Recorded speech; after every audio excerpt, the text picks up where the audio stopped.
Claire, bienvenue. Bonjour. Merci d'être là. Vous aviez l'air un petit peu stressé en fait, non?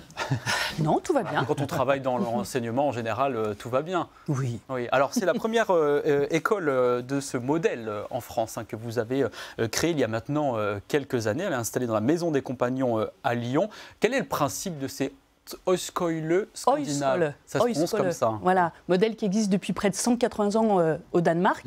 Alors le principe, c'est de prendre le temps de construire son projet d'avenir. C'est-à-dire, on a parlé tout à l'heure de Parcoursup, de jeunes qui arrivent à défiler parce qu'ils ont les infos et ils savent ce qu'ils veulent devenir. Il y en a pour beaucoup qui se posent plein de questions à la sortie du bac, voire qui commencent une première filière et qui se rendent compte que ça ne leur plaît pas. Donc là, c'est vraiment prendre une année pour mieux se connaître, explorer le monde qui nous entoure et apprendre les fameuses compétences d'orientation qui sont utiles ensuite tout au long de la vie. Et quel est le public que vous visez? Alors, on a des jeunes de 16 à 25 ans. On a quelques lycéens qui sont en panne pour des tonnes de raisons et qui viennent passer un an chez nous pour retourner généralement au lycée.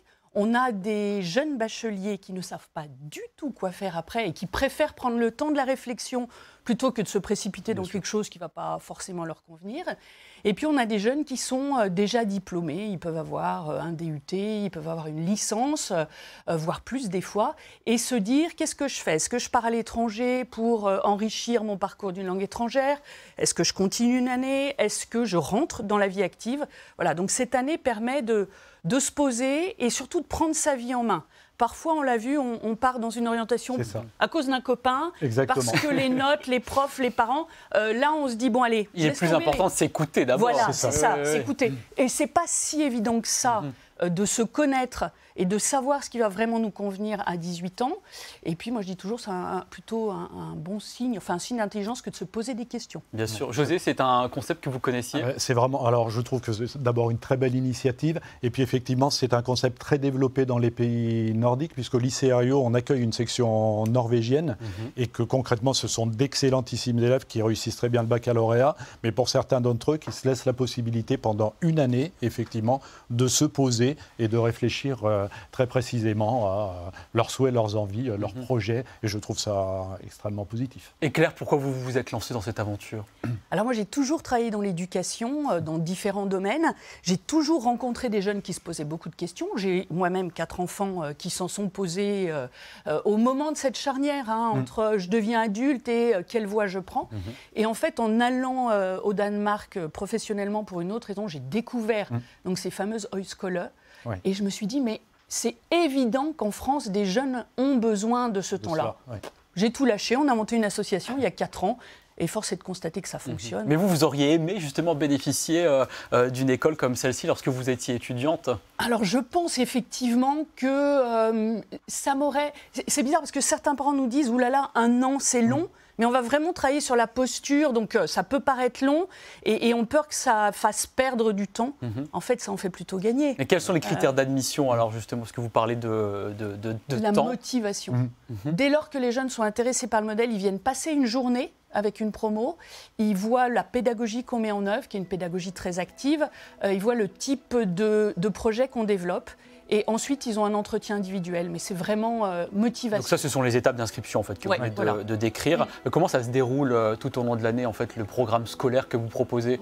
Alors, on n'est pas scolaire, on est complémentaire à l'éducation nationale. En fait, c'est 9 mois à temps plein, donc des ateliers de développement personnel, de travail des compétences transversales. On les voit là, on voit quelques images de l'une de votre promotion, l'une des promotions. Ensuite, c'est des ateliers sur les compétences transversales qu'on a peu le temps de travailler dans le circuit classique. Par exemple, en communication, on fait aussi bien des ateliers d'écriture, de l'éloquence, de la vidéo, de l'anglais, des choses diverses et variées. Et puis ensuite, un parcours d'entrepreneuriat pour comprendre comment fonctionne une organisation de travail et où est-ce qu'on peut se sentir bien. Un voyage à l'étranger, où on va travailler sur le patrimoine. Donc systématiquement, il y a un voyage à l'étranger. Oui, sauf les années de Covid. Dans le programme annuel. Tout à fait, tout à fait. Est-ce que vous constatez des changements justement chez eux? On constate une vraiment un épanouissement et une prise en main de leur avenir avec, en fait, quand on trouve ce qui nous plaît, on peut dégager l'énergie, parce que voilà, on n'a rien sans rien, donc après il va falloir fournir aussi du travail. Mais du coup, quand on a trouvé ce qui nous convient, généralement la motivation est là. Oui, ils sont épanouis, ils sont volontaires, ils sont plus adultes, plus alignés, plus engagés dans ce qu'ils font. Oui, on voit et certains viennent pour une année de césure qui s'inscrit d'ailleurs en fait dans Parcoursup. C'est possible de le faire effectivement, soit juste après le bac, soit après dans son parcours sur une année de césure. On s'inscrit, ou alors on demande à son établissement une année de césure, on vient chez nous et on repart sur Parcoursup ou dans une autre orientation. Mais oui, il n'y a pas de souci, ça peut se faire dans le cadre d'une... Est-ce que vous accueillez des gens qui viennent de la France entière ou... Alors, on a à peu près 40% de jeunes de la métro, 40% de la région, et puis 20%, comme on est les seuls en France, qui viennent de Lille, de Nantes, de Montpellier. Et d'ailleurs, à ce propos, dans quelques jours, ce sera le 26 janvier, ce jeudi à 18h30, il y aura une visio d'informations et on peut retrouver toutes les informations sur le site internet également année-lumière.org. Merci.